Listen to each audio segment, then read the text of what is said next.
our options to get you off just are like, ugh, they're not great. And we have to get you off. We do, right, girls? You have to get a guy off because we all learned about blue balls, right?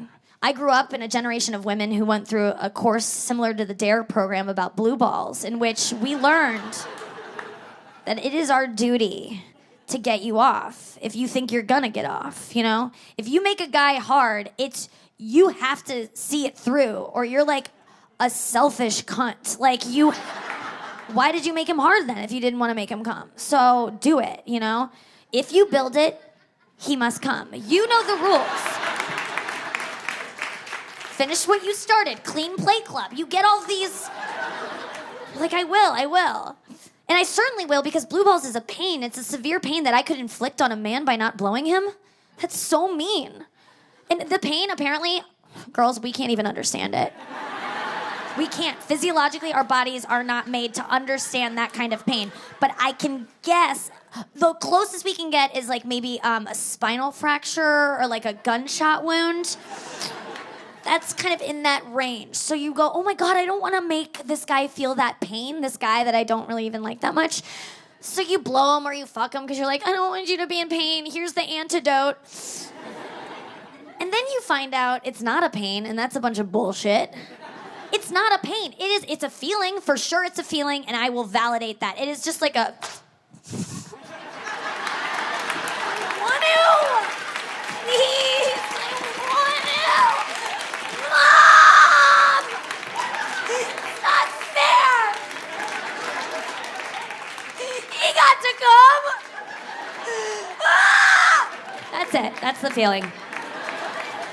Oh, I know, and you can't act that way either because you're a man, you know, or at least you're dressed like one. So you have to bottle up that intense anger, and it must be annoying. And I get it. I've felt that way.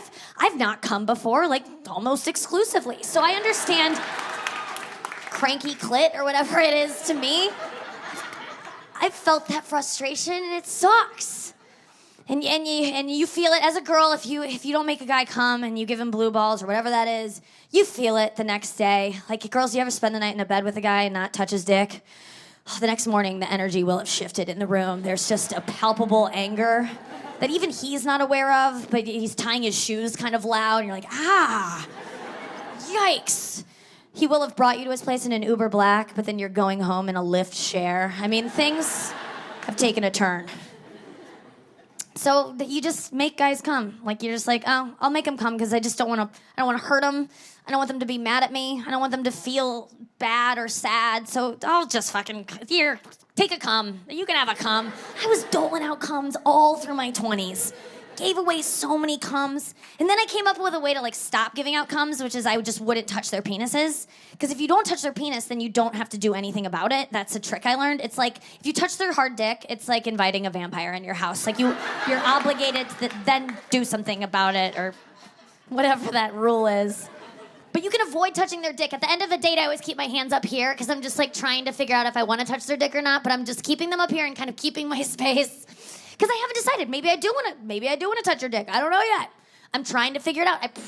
It's always between, do I go home with him or go home and eat? That's usually kind of the battle in a woman's mind. Especially me. If I'm nervous about a date, I usually haven't eaten enough that day because I'm scared we're gonna have sex and I don't want to fart during it. So I've just been so I'm starving at this point. I'm just gonna go home. But sometimes they get frustrated and they're maybe she doesn't know I'm hard. I think that sometimes you guys are maybe she doesn't know. So they'll take your hand and kind of Helen Keller you, hey, I'm hard, and you're oh, thank you, Papa. I don't know why Papa. That doesn't really fit either scenario. But we had fun. But then you touch it, and I do a hot stove now. I'm I didn't touch it. It's I don't have to do anything.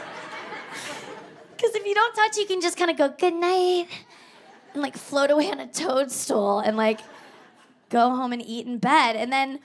But then if you touch it, you either have to do something to it or you have to tell him that you don't want to do anything with it at this point, right? And that can be you're just I just don't like you enough now, or I'm not comfortable. It's a hard conversation to kind of have. And sometimes I'm better at sucking dick than I am at sharing my true feelings.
done it so many times.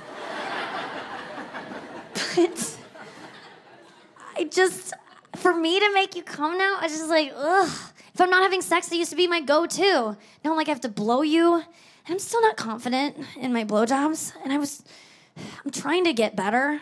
But recently I gave one, and 90 seconds in, the same thing happened that always happens. The guy just kind of held my head steady and decided to fuck it himself, you know?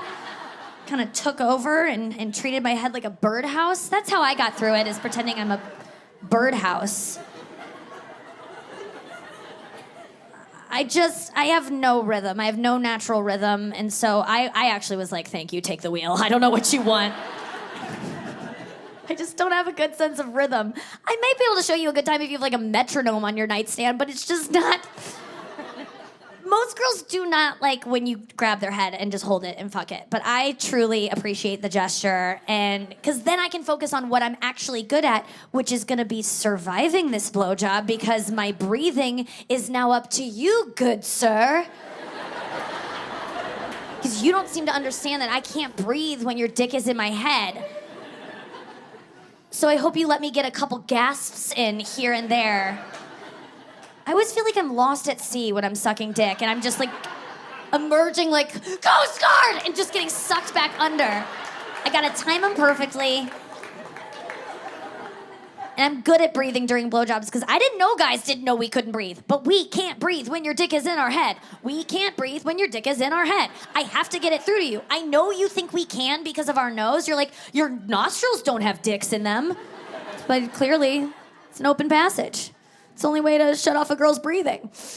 Let me tell you, it's from within. I don't know what's happening, but when the dick is in your head, you can't breathe through your nose. You can't. It's like an inside job. I can't explain, but it's all getting clogged. It doesn't take a big dick. It doesn't take deep throat. It's just all, and it's rarely deep throat, by the way. I just want to just briefly tell you that when you think, I don't know, sometimes you just go, take it, you jam it, and it's not like drain snaking its way gently down our esophagus, like boop, boop, boop, like a boomerang of a lady going down a water slide. Like, oh, so fun.